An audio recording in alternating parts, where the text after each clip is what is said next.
Bye BHR sur le 2.0. Bonsoir à toutes et à tous, mes très chers amis. Nous sommes le 24 janvier 2021. Il est exactement 22h23. Emmanuel Macron sur le 2.0. En votre professionnalisme, en votre engagement, beaucoup a été fait. Durant toutes ces dernières années, pour mieux repérer la menace, améliorer les informations, mieux identifier, suivre les individus, les traquer partout, en prison, dans nos services publics, dans les entreprises, fermer des écoles, dissoudre des associations. C'est pourquoi aussi vos moyens humains, technologiques, juridiques, continueront-ils à être renforcés comme nous n'avons cessé de le faire. Loi après loi, budget après budget, nous ne cesserons jamais de resserrer chaque instant un peu plus les mailles du filet. Sans que cette traque, jamais, ne remette en cause les libertés de la République pour chaque citoyen, sans que le combat ne divise la nation en voulant faire perdre raison à chacun. Ce n'est en aucun cas un combat contre une religion, mais bien contre son dévoiement et ce qui conduit au terrorisme.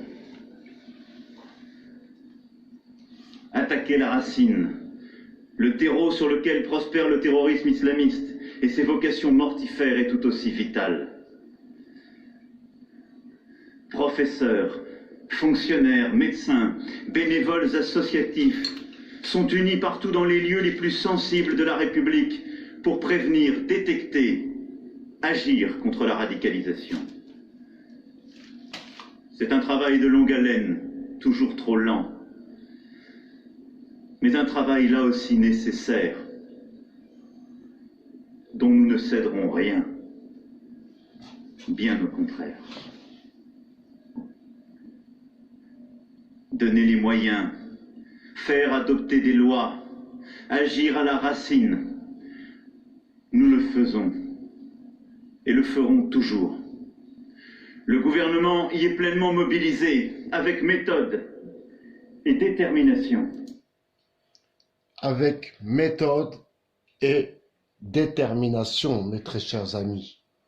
Avec méthode et détermination.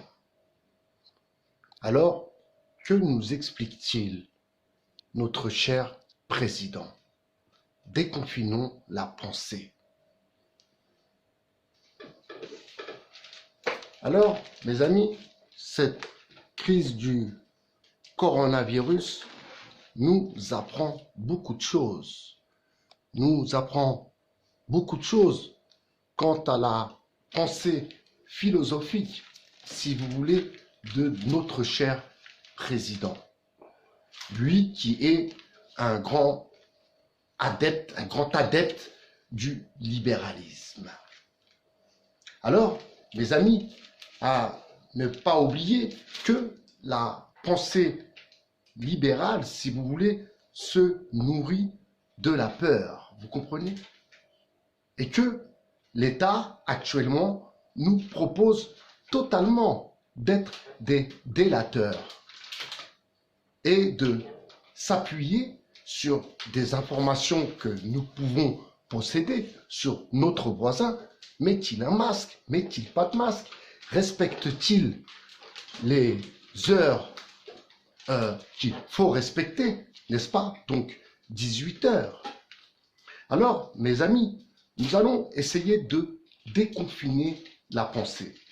Je pense que ce devoir me revient et je compte bien sûr aussi vous le partager. Alors, ma question, mes très chers amis, est la suivante. Vous savez, ce qu'il s'est passé au Capitole est aussi la preuve, si vous voulez, qu'il y a une crise de la démocratie.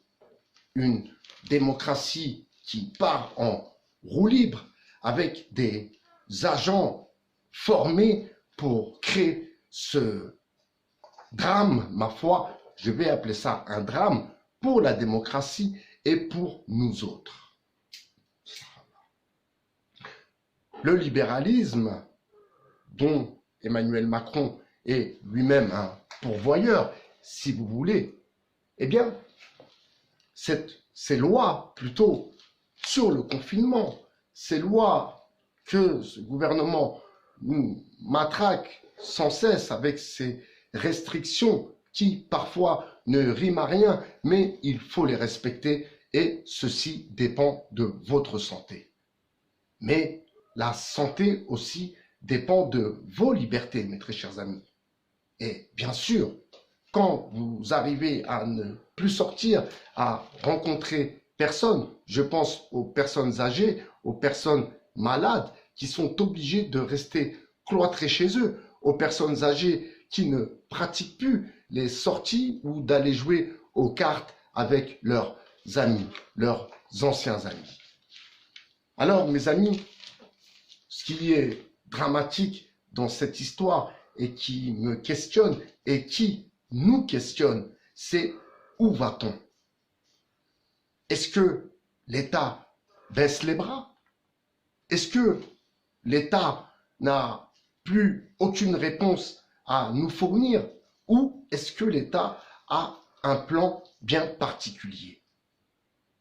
De revenir sur ces heures les plus sombres et d'encourager, ma foi, la délation, c'est quand même des choses dont nous n'oublierons jamais ce qu'elles ont causé, n'est-ce pas? Ces gens qui étaient dénoncés, en l'occurrence ces juifs qui étaient dénoncés et qui se sont retrouvés dans les camps de la mort, mes très chers amis. Vous savez, mes amis, plus l'État disparaît dans ses lois, dans sa position en tant que donneur de leçons ou de ceux qui apportent les lois, et plus le libéralisme peut s'imposer, et plus le libéralisme a la voie ouverte, et là, les grands Manitou de la finance et autres, eh bien, peuvent se permettre de faire tout et n'importe quoi. Mes amis, je vais commencer, bien sûr, en étant associé avec ma chère collègue, nous allons commencer plutôt justement à déconfiner la pensée et à réfléchir où veut nous emmener ce gouvernement. Alors, je ne vais pas remettre en question le coronavirus, un virus qui tue des gens. Je ne vais pas non plus critiquer telle ou telle personne. Par contre, je veux, bien sûr, nous voulons que vous déconfinez vos pensées et réfléchir un peu à ce qui est en train de se passer et surtout comprendre où ce gouvernement veut nous emmener. Cette vidéo est la première du genre. Je compte et j'y travaille, bien sûr, excusez-moi, pour essayer de comprendre pourquoi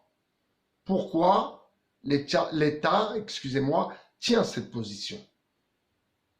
Pourquoi ce recul en arrière? Pourquoi ce bond en avant, si vous voulez?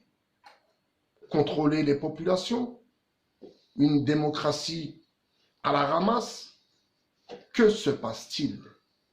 Que se passe-t-il? Je sais que vous êtes beaucoup, comme moi, à se poser ces questions qui sont pour nous existentielles, parce que nous voulons vivre.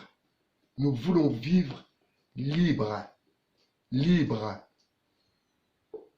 de nos pensées et libres de vouloir déconfiner nos pensées. Je vous laisse réfléchir un peu à cette petite intervention et je vous dis à très bientôt sur le 2.0. C'était by BHR, votre philosophe. Bonsoir.